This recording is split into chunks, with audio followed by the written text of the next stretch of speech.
Bonjour et très heureux de vous retrouver pour méditer ensemble les textes du 6e dimanche de Pâques. Nous avançons dimanche après dimanche vers la fin du temps de Pâques. Jeudi prochain, nous fêterons l'ascension de notre Seigneur et dans 15 jours, ce sera la Pentecôte. Les textes proposés à notre méditation pour ce 6e dimanche de Pâques se situent bien dans ce cadre symbolique, en particulier l'Évangile. Dans les 3 textes, il est question de salut. À la suite du dimanche précédent, nous continuons d'abord d'écouter les dernières paroles que l'Évangile de Jean met dans la bouche de Jésus lors de sa dernière soirée avec ses disciples. Il les invite à la confiance, à vivre les événements à venir dans la paix. Il leur promet un défenseur, l'Esprit Saint. Vraiment, la Pentecôte est toute proche, la fidélité à l'amour du Seigneur est la source du salut. Avec les actes des apôtres, dans la première lecture, nous retrouvons la communauté d'Antioche et ses problèmes.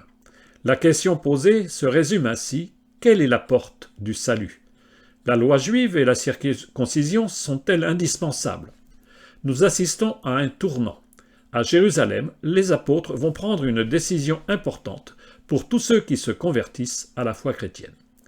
Enfin, la deuxième lecture nous emmène de nouveau dans la contemplation de la gloire de Dieu. Illuminée par lui, l'épouse habite une grande et belle ville. Cette vision fait écho à l'Évangile. Jésus dit aux disciples son désir que lui et le Père habitent en nous. Et commençons donc par la première lecture. Dimanche dernier, nous achevions la méditation des actes des apôtres en constatant que de nombreux païens, des non-juifs, accueillaient dans la joie la bonne nouvelle annoncée par Paul et Barnabé. Mais nous pressentions qu'un problème allait se poser. Et nous y sommes avec la première lecture de ce dimanche. Des frères venus du judaïsme veulent absolument imposer la circoncision. Ils jettent le trouble dans la communauté d'Antioche. Alors, on en appelle aux apôtres qui sont à Jérusalem. La lecture nous fait entendre le problème et sa solution sous forme d'une lettre envoyée par les apôtres à la communauté d'Antioche. C'est au chapitre 15 des Actes, les versets 1 et 2, puis 22 à 29. Il nous manque en fait le cœur du récit et les arguments de Pierre et de Jacques qui motivent cette décision, des versets 3 à 21. En ces jours-là, des gens venus de Judée à Antioche enseignaient les frères en disant: si vous n'acceptez pas la circoncision selon la coutume qui vient de Moïse, vous ne pouvez pas être sauvés. Cela provoqua un affrontement ainsi qu'une vive discussion engagée par Paul et Barnabé contre ces gens-là. Alors on décida que Paul et Barnabé, avec quelques autres frères, monteraient à Jérusalem auprès des apôtres et des anciens pour discuter de cette question. Alors, les apôtres et les anciens décidèrent avec toute l'Église de choisir parmi eux des hommes qu'ils enverraient à Antioche avec Paul et Barnabé. C'étaient des hommes qui avaient de l'autorité parmi les frères: Jude, appelé aussi Barsabas, et Silas. Voici ce qu'ils écrivirent de leurs mains. Les apôtres et les anciens, vos frères, aux frères issus des nations qui résident à Antioche, en Syrie et en Cilicie, salut. Attendu que certains des nôtres, comme nous l'avons appris, sont allés, sans aucun mandat de notre part, tenir des propos qui ont jeté chez vous le trouble et le désarroi, nous avons pris la décision à l'unanimité de choisir des hommes que nous envoyons chez vous, avec nos frères bien-aimés, Barnabé et Paul, eux qui ont fait don de leur vie pour le nom de notre Seigneur Jésus-Christ. Nous vous envoyons donc Jude et Silas, qui vous confirmeront de vive voix ce qui suit. L'Esprit Saint et nous-mêmes avons décidé de ne pas faire peser sur vous d'autres obligations que celles-ci qui s'imposent: vous abstenir des viandes offertes en sacrifice aux idoles, du sang, des viandes non saignées et des unions illégitimes. Vous agirez bien si vous gardez tout cela. Bon courage. L'Esprit Saint et nous avons décidé. Voilà bien une parole étrange qui dit le poids de la décision prise par le groupe des apôtres, l'église mère de Jérusalem. On a même parlé de cette réunion comme d'un premier concile. C'est que le problème est grave. Quelle est la source du salut? Le respect scrupuleux de la loi juive, la Torah et la circoncision, ou bien la foi chrétienne et son signe unique, le baptême? Si la lettre portée à Antioche par 2 envoyés, Jude et Silas, nous fait connaître la décision de l'Église, il nous manque donc les versets 3 à 21. Dans ces versets, Pierre rappelle qu'il a été le premier à constater que les païens recevaient l'Esprit Saint sans avoir été circoncis. Et donc, c'est uniquement par la grâce du Seigneur Jésus que nous sommes sauvés.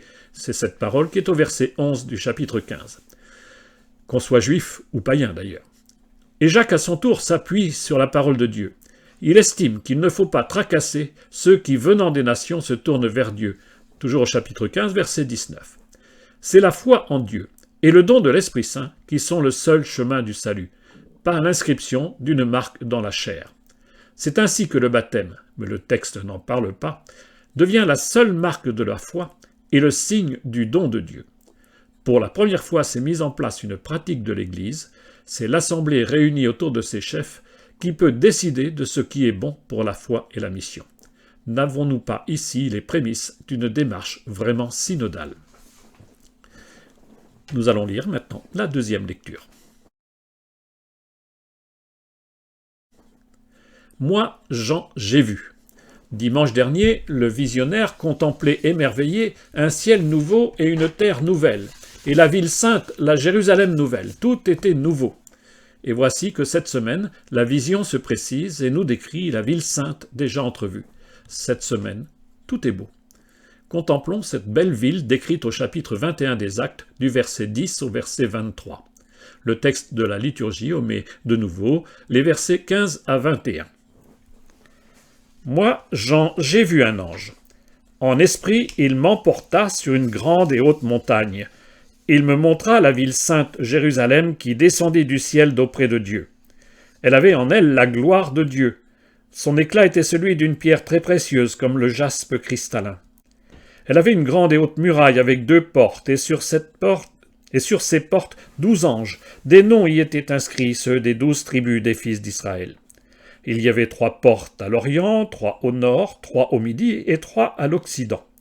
La muraille de la ville reposait sur 12 fondations, portant les 12 noms des 12 apôtres de l'agneau.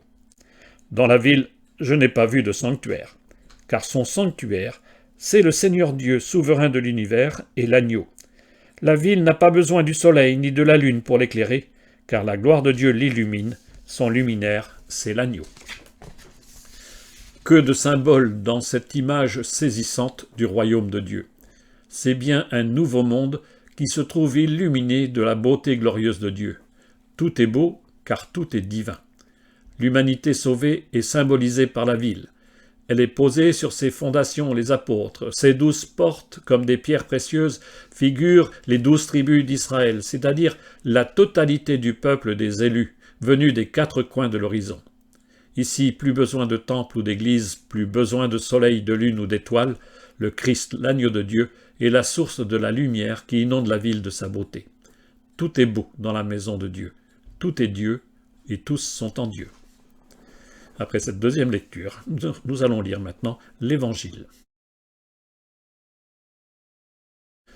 Dans l'Évangile de Jean, les chapitres 14 à 17 qui précèdent le récit de la Passion sont construits comme une sorte de discours d'adieu de Jésus à ses disciples. Dans ce chapitre 14, Jésus appelle ses amis à la confiance, par exemple au verset 1, « Que votre cœur ne soit pas bouleversé ». À Thomas qui se sent perdu, il répond au verset 6, « Je suis le chemin, la vérité et la vie ». À Philippe qui voudrait voir le Père, Jésus rétorque au verset 9, « Celui qui m'a vu a vu le Père ». Il leur faut donc garder foi en lui et rester fidèle à son message. Jésus ajoute au verset 21, « Celui qui reçoit mes commandements et les garde, c'est celui-là qui m'aime ». Enfin, Jésus promet l'envoi d'un défenseur, l'Esprit Saint, qui sera pour toujours avec vous, c'est au verset 16. L'évangile de ce dimanche se présente comme la conclusion de ce premier discours d'adieu. Cette conclusion, que nous entendons le dimanche, se trouve au chapitre 14 de Jean, les versets 23 à 29. En ce temps-là, Jésus disait à ses disciples, « Si quelqu'un m'aime, il gardera ma parole. Mon Père l'aimera, nous viendrons vers lui, et chez lui, nous nous ferons une demeure. Celui qui ne m'aime pas ne garde pas mes paroles. Or, la parole que vous entendez n'est pas de moi, elle est du Père qui m'a envoyé. Je vous parle ainsi tant que je demeure avec vous. Mais le défenseur, l'Esprit Saint, que le Père enverra en mon nom, lui vous enseignera tout, et il vous fera souvenir de tout ce que je vous ai dit. Je vous laisse la paix, je vous donne ma paix. Ce n'est pas à la manière du monde que je vous la donne. Que votre cœur ne soit pas bouleversé ni effrayé. Vous avez entendu ce que je vous ai dit. Je m'en vais et je reviens vers vous. Si vous m'aimiez, vous seriez dans la joie puisque je pars vers le Père, car le Père est plus grand que moi. Je vous ai dit ces choses maintenant, avant qu'elles n'arrivent. Ainsi, lorsqu'elles arriveront, vous croirez. Jésus appelle ses disciples à une double fidélité, à sa parole et à l'amour de Dieu. C'est l'amour qui soude la communauté des disciples de Jésus. Qui vit dans l'amour du Seigneur devient demeure du Seigneur. Tout disciple est comme un tabernacle, un véritable temple où Dieu réside. Le sanctuaire où Dieu habite, c'est uniquement le cœur des baptisés. Jésus annonce son départ tout proche. Il retourne vers son Père d'où il est venu, mais il n'abandonne pas ses amis. Il leur promet une sorte d'avocat, un défenseur.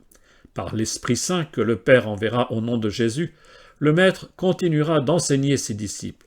Il leur donnera de comprendre le sens des événements.